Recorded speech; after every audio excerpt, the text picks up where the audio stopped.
All right, we've recently had some really exciting changes to our website, a couple additions, two brand new categories, and we've had a ton of questions, emails, and phone calls, and people stopping by that are asking us about the specifics. So we thought we'd do this little video and kind of just go through it and explain what's going on here. So I'm on the site. I'm on InstantAcres.com.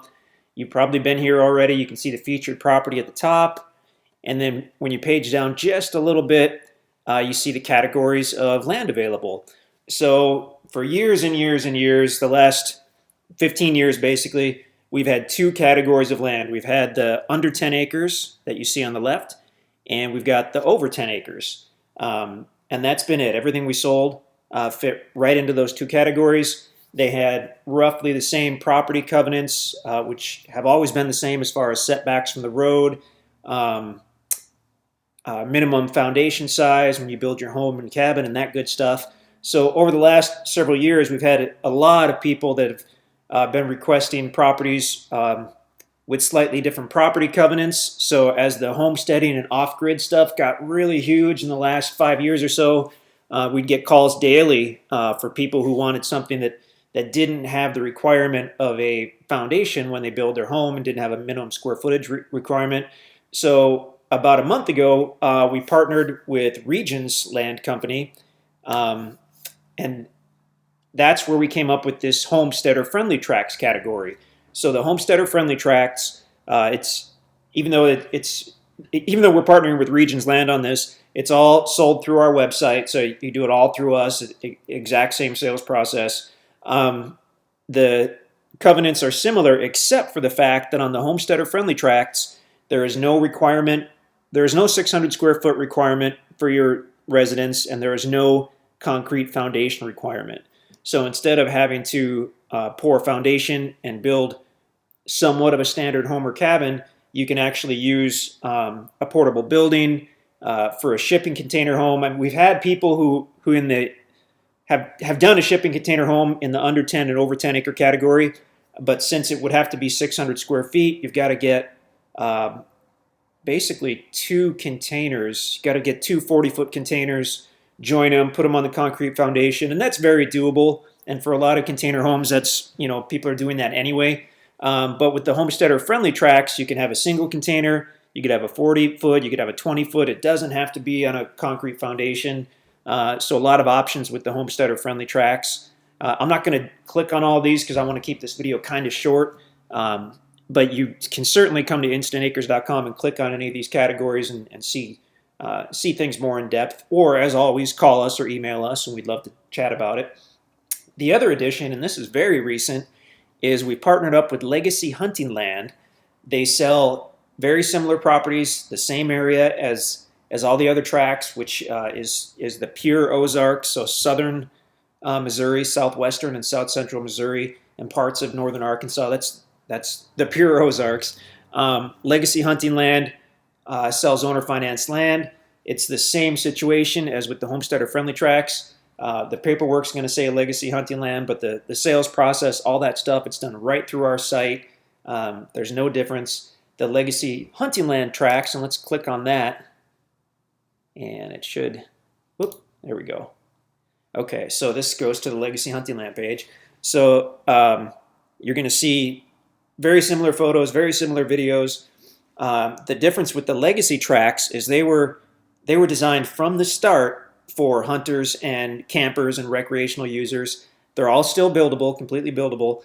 But because they were designed for hunters and people who want to do some serious camping and recreation and stuff, they have twice the amount of allowable camping time on the property. So I believe there's 90 days that you can camp on a property, a Legacy Hunting Land property. Also, I believe, and I'll click on this to verify that, and we'll page down a little bit. Ooh, that's kind of grainy. Maybe we have a slow internet connection, I'm not sure. But if we go down a little bit, this is a Legacy Hunting Land property. Camping allowed for up to 90 days a year instead of the standard 45, so that's great.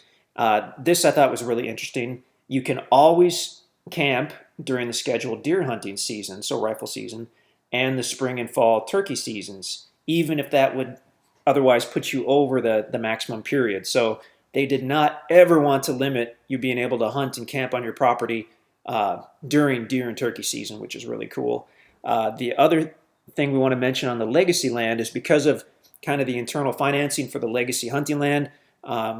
Although every tract is guaranteed buildable through legacy hunting land, you cannot use your property as a residence. You can't live on it until the loan has been paid in full. So whether that's you paying us off, writing a check, or whether that's you going and getting financing through a third party, either now or 2 or 3 or 10 years down the road, which would also pay us off, until that point, you can't use it as a residence. So, I mean, that really doesn't affect any hunters. I mean, we don't know any hunters who plan to sell their home and go live on their property. The spouse generally would not. That just wouldn't work in most cases. So that since legacy hunting is set up for hunters, that is one of the requirements. But again, it's all the tracts are buildable, and that's the case with 99% of the stuff we sell. By the way, that's just the sold properties. So that kind of gives a quick rundown. But as far as a buildable tract, basically everything that you'll see on our website, you can hunt, you can camp, you can build. Once in a blue moon, we've had a tract that for whatever reason, hunting wasn't permitted or camping wasn't permitted.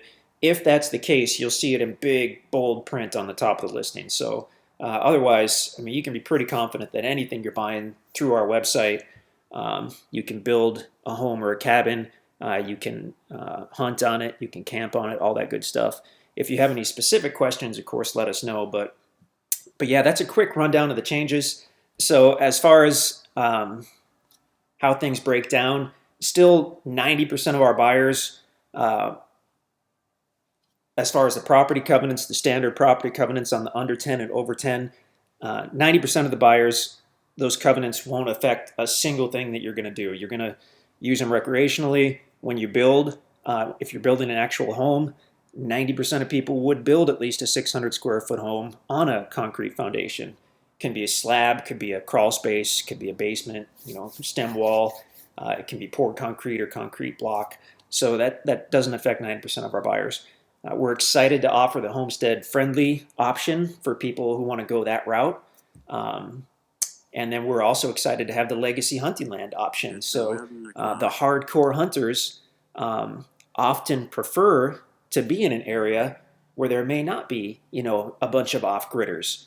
Sometimes everybody mixes perfectly, sometimes not. So this just gives an option for some different people to get precisely what they want. So we're super excited about it. Of course, if you have any questions, just let us know. And yeah, we hope to hear from you.